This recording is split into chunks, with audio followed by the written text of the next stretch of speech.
Salut tout le monde, moi c'est Maxime. D'habitude sur ma chaîne YouTube je parle surtout de sport, mais aujourd'hui on va parler voyage. Ça fait aujourd'hui un peu plus d'un mois qu'avec ma femme on a commencé à traverser l'Europe en van.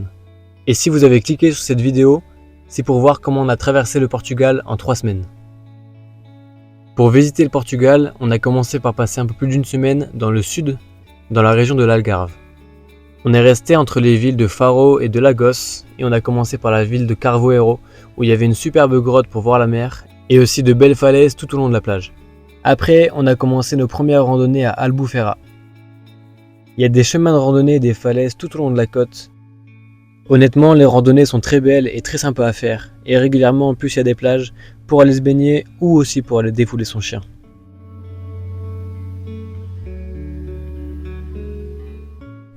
C'est aussi là-bas qu'on a vu nos premiers vrais couchers de soleil du voyage. Autant vous dire qu'on en a pris plein les mirettes.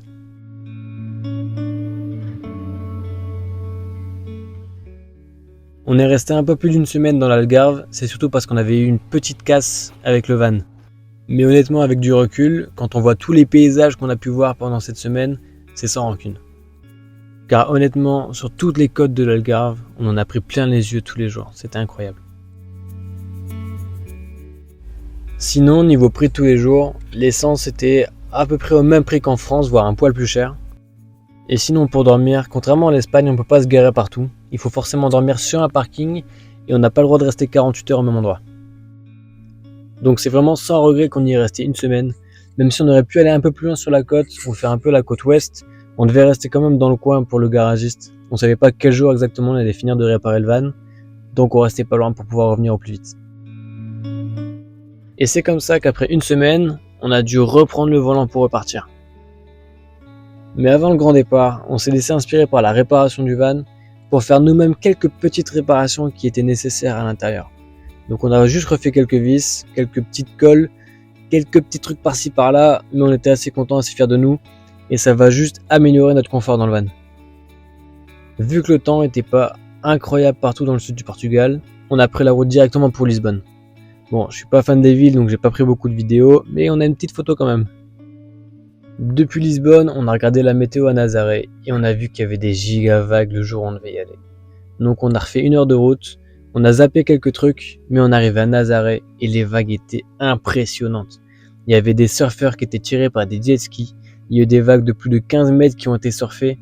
Honnêtement, ça paraît normal de dire ça, mais c'est les vagues les plus impressionnantes que j'ai vues de ma vie. Surtout qu'au soir, on est resté pour voir le coucher de soleil et avec les grosses vagues, c'était impressionnant. Depuis Nazaré, on a reroulé environ 1 heure pour arriver à la forêt de Bussaco. C'est une belle forêt dans le nord du Portugal, honnêtement je la conseille, il y a des petits chemins de randonnée à faire et un petit château au milieu. Après ça, on est reparti direction la côte, direction Aveiro pour déposer nos premières cartes postales enfin.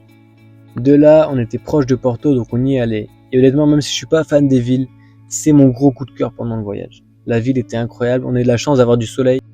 Moi j'ai pas énormément de photos et de vidéos, mais vous pouvez aller voir le TikTok de madame, je vous le mets sur l'écran, elle a fait un super vlog là-bas. Depuis Porto, on est reparti pour la nature avec la vallée de Douro. C'est une superbe vallée avec quelques petits villages, quelques cols, et comme je dis souvent, on a pris plein les mirettes. On a même eu un superbe ciel étoilé. On est resté là-bas 3 jours je crois, et après on a repris encore une fois la route, c'est le principe d'une van life, direction le parc Peneda Gerês. On est vraiment sur tout ce que j'aime, des rivières, des cascades, de la forêt, de la montagne, de la randonnée, mon chien, ma femme, c'est une liste un peu simple, mais j'adore. Le premier jour on a eu un petit peu de pluie, mais ça nous a pas empêché d'aller nous promener, et ça n'a pas empêché Simba d'aller se baigner. Au matin du deuxième jour, moi j'étais me faire un petit trail. Et d'ailleurs en parlant de sport, vous pouvez retrouver tous les jours mes séances en short sur YouTube ou sur TikTok et Instagram. Vous vous en doutez, sur 3 jours, on n'a pas pu faire toutes les randonnées du parc. Le parc est assez grand, on a même des fois dû prendre la route pendant à peu près une demi-heure pour aller à un autre endroit et voir une autre partie du parc. Madame a un petit peu galéré, Simba était devant et a tracé, mais à chaque fois, au bout d'1 ou 2 heures de marche, le point de vue en vaut la peine. Et c'est avec ce parc qu'on a terminé notre voyage au Portugal. On sait qu'on est sûrement passé à côté de belles étapes, mais en voyageant en mars, on a dû adapter notre voyage par rapport au temps. En plus, on n'a que 6 mois pour en voir le maximum possible sur toute l'Europe, Là actuellement on est au nord de l'Espagne, encore une fois on en prend plein les yeux, mais vous pourrez retrouver ça dans un prochain vlog. Et c'est pour ça que je vais m'arrêter ici. C'était Maxime aka Camina. On se retrouve la prochaine fois. Ciao!